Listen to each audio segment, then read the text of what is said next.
Hello സുഹൃത്തുക്കളെ, കഴിഞ്ഞ ദിവസം അമ്പൂരി പഞ്ചായത്തിൽ കണ്ടംതിട്ട് നടന്ന ഒരു ആക്സിഡന്റിനെ പറ്റിയാണ് ഞാൻ സംസാരിക്കാൻ താല്പര്യപ്പെടുന്നത്. സുഹൃത്തുക്കളെ, കഴിഞ്ഞ ദിവസം ഈ കണ്ടംതിട്ട എന്ന് പറയുന്ന ജംഗ്ഷൻ്റെ അടുത്ത് ഒരു ആൻറ്റി, അതായത് റീത്ത എന്ന് പറയുന്ന ആൻറ്റി, ഈ ചർച്ചിൻ്റെ ഫ്രണ്ടിലുള്ള ആ പോച്ചയെല്ലാം വൃത്തിയാക്കിയിട്ട്, പോച്ച പുല്ലെന്നൊക്കെ പറയും, വൃത്തിയാക്കിയിട്ട് അത് ഒരു ചാക്കിൻ്റെ അകത്താക്കിയിട്ട് പശുവിന് കൊടുക്കാൻ വേണ്ടി ആ റോഡ് ക്രോസ് ചെയ്ത്, ചർച്ചിൻ്റെ ഫ്രണ്ടിലുള്ള റോഡ് ക്രോസ് ചെയ്തിട്ട്, ഫ്രണ്ടിൽ കാണുന്ന അവരുടെ വീട് ക്രോസ് ചെയ്ത് അവർ വീട്ടിൻ്റെ ഗേറ്റിൻ്റെ ഫ്രണ്ടിലെത്തിയാണ്. അന്നേരം ഉണ്ടല്ലോ, ഫ്രണ്ടിൽ നിന്ന് വന്ന ഒരു കാറിൽ ഏകദേശം 6 പയ്യന്മാരുണ്ടായിരുന്നു. അതായത് ആ പയ്യന്മാരുണ്ടല്ലോ 18 വയസ്സ്, 19 വയസ്സ്, 20, 22 വയസ്സ് പ്രായമുള്ള ആ സൈസുള്ള പയ്യന്മാരാണ്. ഇമാരിൽ ഒരുത്തൻ്റെ കയ്യിലും ലൈസൻസ് ഇല്ല, പ്രോപ്പറായിട്ട് വണ്ടി ഓട്ടിക്കാൻ പോലും അറിയത്തില്ല. ഇവന്മാർ ആ ആൻറ്റിയെ ഇടിച്ച് ഏകദേശം 10 മീറ്റർ അപ്പുറത്ത് പോയി ആൻറ്റി തെറിച്ച് വീണു. തെറിച്ച് ആ വണ്ടിയുടെ ഗ്ലാസ്സിൽ തന്നെ അടിച്ചിട്ട്, പുറന്തല വണ്ടിയിൽ ആ ഗ്ലാസ്സിലടിച്ചിട്ട് ഓൺ ദി സ്പോട്ടിൽ തന്നെ റോഡിലേക്ക് വീഴുന്നു. ആ സമയത്ത് തന്നെ ബോധം നഷ്ടപ്പെട്ടു. അബോധാവസ്ഥയിൽ അമ്പൂരി പഞ്ചായത്തിൽ ആംബുലൻസ് വന്നു. ആ ആൻറ്റീനെ ആംബുലൻസ് കയറ്റി വിട്ട് നേരെ നിയർ മെഡിസിറ്റി ഹോസ്പിറ്റലിൽ കൊണ്ടുപോയി. അവിടെ പക്ഷേ ഈ ക്രിട്ടിക്കൽ സ്റ്റേജ് ആയതുകൊണ്ട് അവിടെ എടുക്കാൻ പറ്റിയില്ല. അത് നേരെ അനന്തപുരി ഹോസ്പിറ്റലിൽ പോയി. ആ ആൻറ്റി ഇന്ന് മരിച്ചു.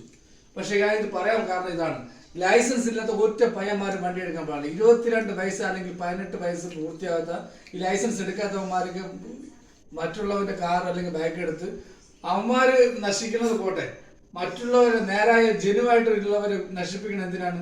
നിങ്ങളുടെ വീട്ടിലാണെങ്കിൽ ഒരു അവസ്ഥ പറ്റിയെങ്കിൽ എന്ത് ചെയ്യും?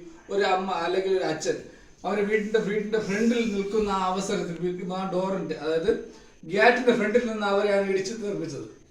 അപ്പൊ ഈ കാർ തന്നെ കുറച്ച് മുമ്പ്, ഏകദേശം 1 കിലോമീറ്റർ മുമ്പ് കണ്ടംതിട്ട ജംഗ്ഷനിൽ കൂടെ വന്നപ്പോൾ 2-3 ആൾക്കാർ ആ സൈഡിലേക്ക് വന്നു. പക്ഷെ നിർഭാഗ്യവശാൽ അവർ രക്ഷപ്പെട്ടു. ഇവന്മാര് ആർത്ത് പാട്ടൊക്കെ പാടി എൻജോയ്മെന്റ് ചെയ്താണ് വന്ന ആ കാറിൽ. ലൈസൻസും ഇല്ല ഇവന്മാരുടെ. ഇവന്മാരെ തക്കതായ ശിക്ഷ ഇവന്മാർക്ക് കൊടുക്കണം. ലൈസൻസ് ഇല്ലാതെ എന്തിനാണ് വണ്ടി ഓടിക്കുന്നത്?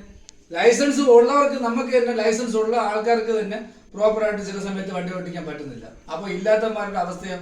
അവരെ കാര്യം പോട്ടെ, മാന്യമായിട്ട് റോട്ടിൽ നടന്നു പോകുന്ന ആൾക്കാരും ഇതുപോലെയൊക്കെ വീട്ടിന്റെ സൈഡിൽ നിൽക്കുന്ന ആൾക്കാരെ ഇടിച്ച് കൊല്ലുന്ന ഈ അവസ്ഥയിൽ ഈ എന്താ പറയാ, ഗതാഗത വകുപ്പ് മന്ത്രി അതുപോലെ തന്നെ ഗണേഷ് കുമാർ സാർ ഈ വീഡിയോ കാണുവാണെങ്കിൽ മാക്സിമം ഷെയർ ചെയ്യുക. നിരപരാധികളായ ആൾക്കാരെ കൊല്ലരുത്. അത് നഷ്ടപ്പെട്ട ആർക്കാണ്?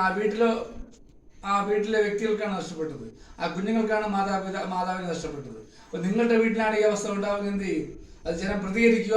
ഈ ലൈസൻസ് ഇല്ലാത്തവരില്ലെങ്കിൽ വണ്ടികൾ കൊണ്ട് അതിൽ ഈ കുട്ടികളുടെ അച്ഛനോ രക്ഷിതാക്കൾക്ക് ഒരിക്കലും കാറുകളും ബൈക്കുകളും ഇങ്ങനെ എടുത്തു കൊടുക്കരുത്. ഓക്കെ, വിഷമം കൊണ്ടാണ് പറഞ്ഞത്. ആ വീട്ടിലേക്ക്, മരണപ്പെട്ട വീട്ടിലേക്ക് ആദരാഞ്ജലികൾ നേരുന്നു.